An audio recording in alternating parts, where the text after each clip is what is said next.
It took a worldwide collaboration to rescue 12 boys and their coach trapped in a cave in Thailand. And a key piece of the puzzle was the equipment used to bring those kids safely to daylight. Our Team 10 investigator Adam Merkusen shows you how specialized masks made all the difference.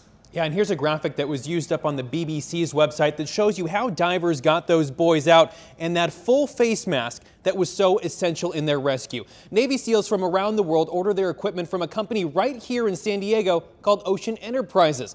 Today, its CEO showed us how the right masks played a critical role in helping these untrained kids navigate a dangerous journey of roughly 2.5 miles.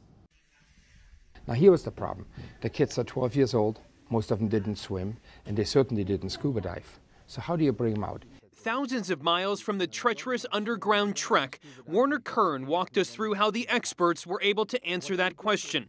The answer involved a very specialized piece of equipment, custom made for a smaller individual.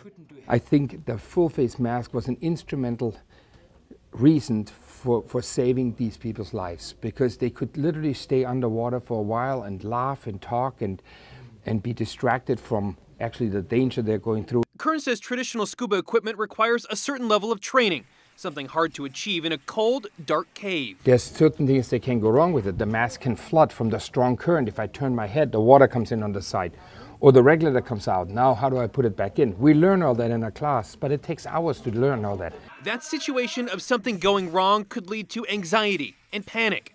He believes the full-face approach offered a sense of comfort.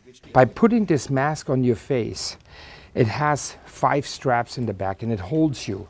And by doing so, the kid could communicate, they could breathe, they could see, and nothing will change that. It wouldn't come off because the way it's tied down.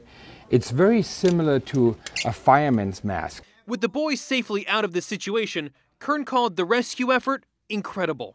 A SEAL team member in the front, SEAL team member in the back, and then the kid in the middle, and they made it, and it's fabulous. And don't forget, they had to get all of that equipment in to get everyone out. According to reports, rescuers needed to hold the boys' oxygen tanks in front of them, kind of like what you see here on the BBC graphic, to make sure they got through those submerged holes. A really true, heroic rescue effort. Adam Merkusen, Team 10.